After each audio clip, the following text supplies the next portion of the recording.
buttons.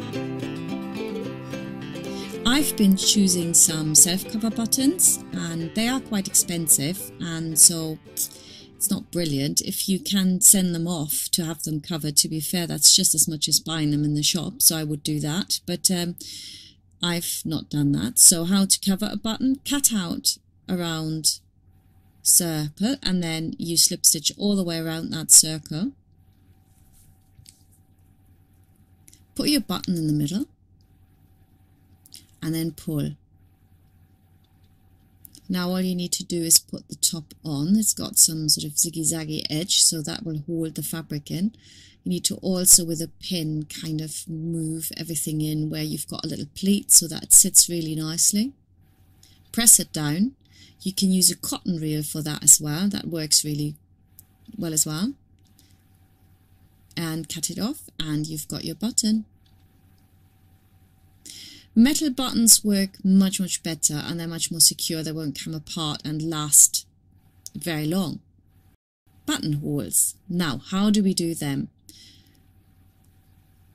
For the cuffs, I just sew my buttons on. I don't need to put a buttonhole in because they're fake anyway. So the big tab goes on the back and you just want to attach your buttons there. Go all the way through so that it's nice and secure.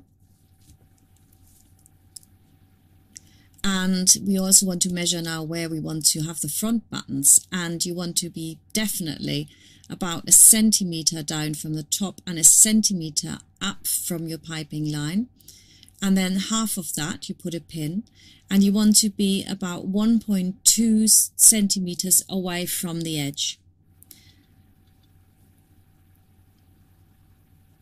So place your button onto your buttonholer and you can see how far you need to go. You need to have a bit of space in front of your button and after it. So I'm going for 2.5 if my button is 2.2.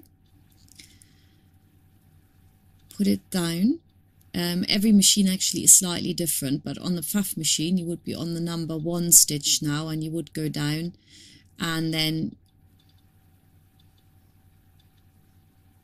number 2 going across, and then number 3 goes backwards. And you really have to hold that in place because where you are close to the piping, it's quite difficult to do and it does want to move, so you need to be very firm there and hold it. And there you've got your buttonhole. Now you repeat that on all the other ones and you open up your buttonhole with a quick unpick.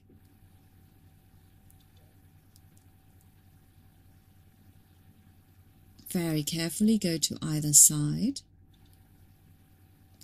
And then you sew on your buttons. Again, you can go all the way through. You might even want to use a little under button if it's a coat that's going to get lots of use so that it doesn't rip out.